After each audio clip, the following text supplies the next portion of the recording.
जय माता दी दोस्तों, आज हम यात्रा करने जा रहे हैं माता वैष्णो देवी मंदिर की। अगर आप भी वैष्णो देवी मंदिर के दर्शन करने जा रहे हैं तो यह वीडियो आपके लिए है।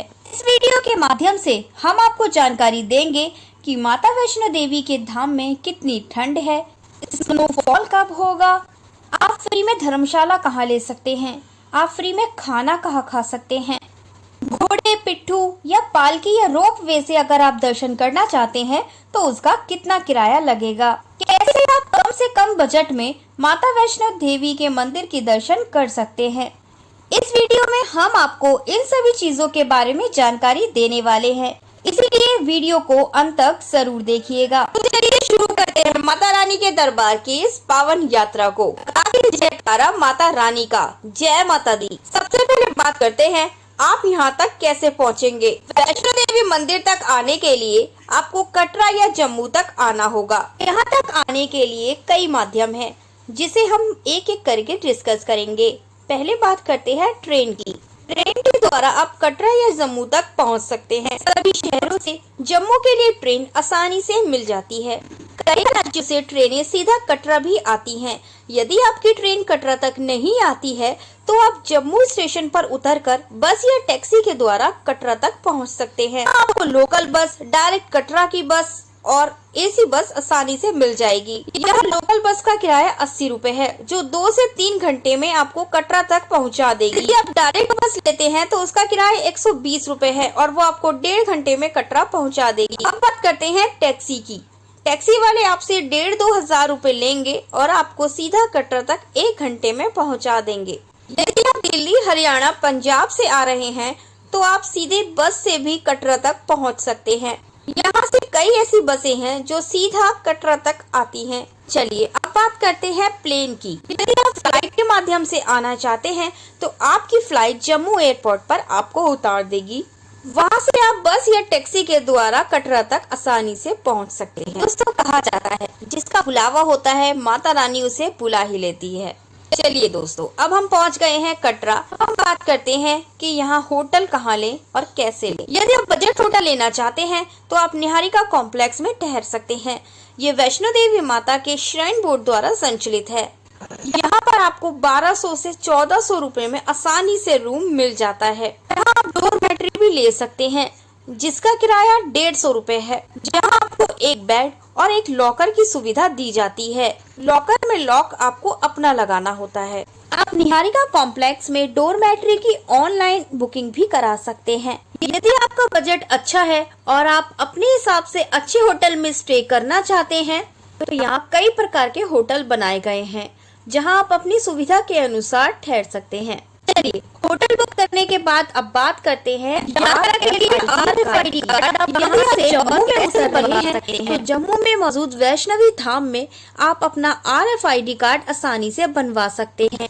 यदि आप कटरा में उतर रहे हैं तो आप कटरा रेलवे स्टेशन पर भी RFID कार्ड बनवा सकते हैं। आप कटरा बस स्टैंड के पास बने रजिस्ट्रेशन काउंटर पर भी RFID कार्ड बनवा सकते हैं।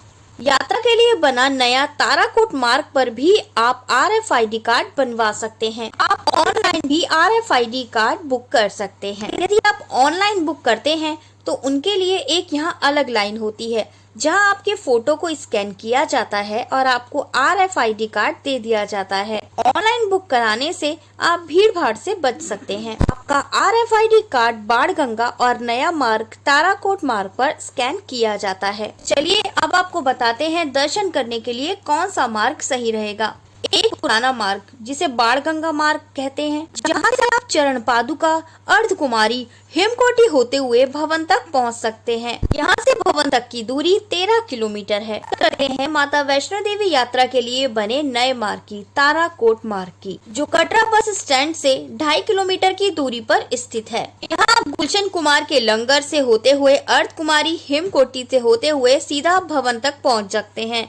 यहाँ से भवन की दूरी 15 किलोमीटर है। दोस्तों, यदि आप घोड़े, पिट्ठू, पालकी से यात्रा करना चाहते हैं तो आप बाणगंगा मार्ग से अपनी यात्रा प्रारंभ कर सकते हैं। ताराकोट मार्ग पर घोड़े, पिट्ठू वगैरह नहीं जाते। यहाँ तक घोड़े का किराया अर्धकुमारी तक 650 और भवन तक 1250 रुपए रहता है।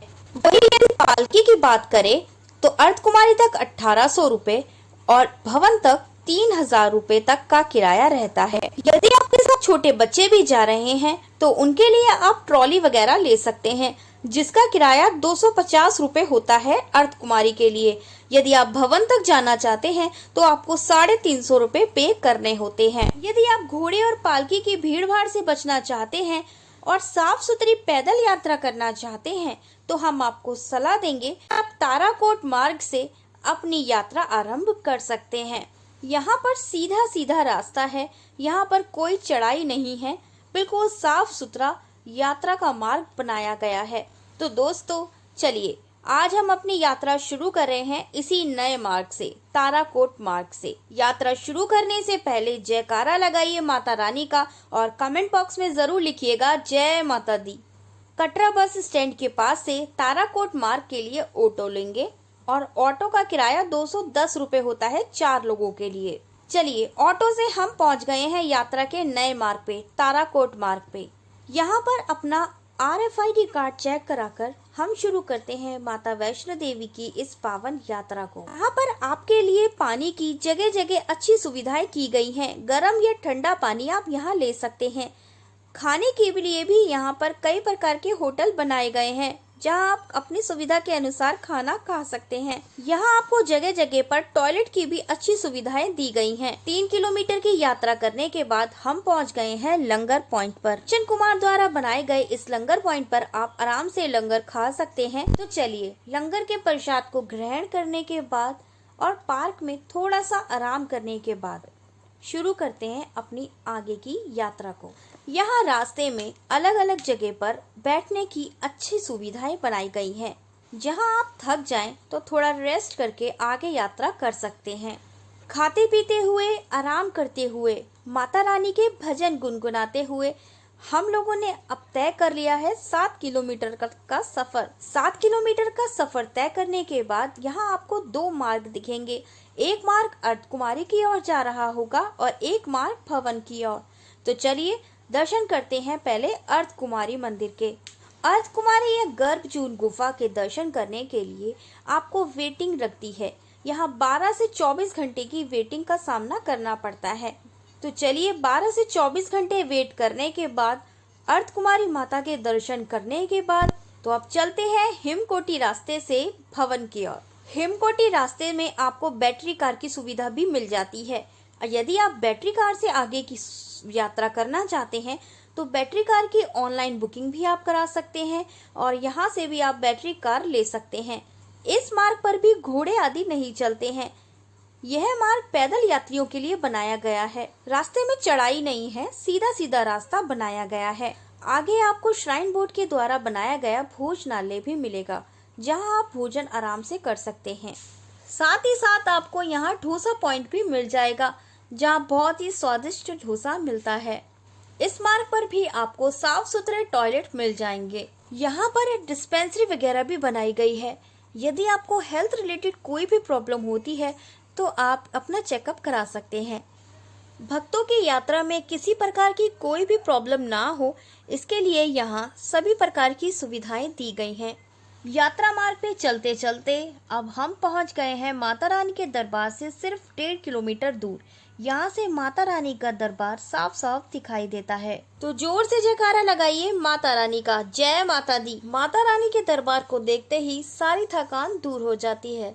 चलिए अब हम पहुँच चुके हैं माता रानी के दरबार में। यहाँ पहुँचकर आप लोग स्नान करना चाहते हैं तो यहाँ पर बाथरूम और टॉयलेट की सुविधा दी गई है, जो बिल्कुल निःशुल्क है। और यहाँ पर बने हुए लॉकर रूम में अपना पर्स, बेल्ट, मोबाइल फोन आदि रख सकते हैं। तो आपको बता दें, माता रानी के दरबार में मोबाइल फोन ले जाने की इजाजत नहीं होती। लॉकर रूम में सामान रखने के बाद प्रसाद लेकर चलिए चलते हैं माता रानी के दरबार में। जयकारा लगाते हुए आगे बढ़ेंगे, जय माता दी, जय माता दी। गुफा के अंदर माता रानी पिंडी रूप में विराजमान है। आप लोग गुफा में प्रवेश करें, माता रानी के दर्शन करें और उनसे अपनी मन की सारी इच्छाएं बोल दें। आप लोग भी घर बैठे अपनी मनोकामनाएं मांग सकते हैं। माता रानी आप सबकी मनोकामनाओं को पूर्ण करें। बहुत किस्मत वाले होते हैं वे लोग जिन्हें माता रानी यहाँ बुलाती हैं। यदि आपको दर्शन करने के बाद रात हो जाती है और आप रात यहीं बिताना चाहते हैं तो आप यहाँ से कंबल वगैरह की सुविधाएं ले सकते हैं, जिसके लिए आपको 100 रुपये देने होते हैं।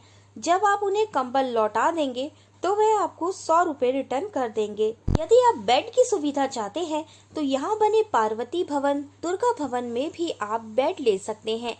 यहाँ पर बेड की सुविधा के चार्जेस बहुत ही कम रखे गए हैं। यहाँ आपको मात्र 120 रुपये में बेड आसानी से मिल जाएगा।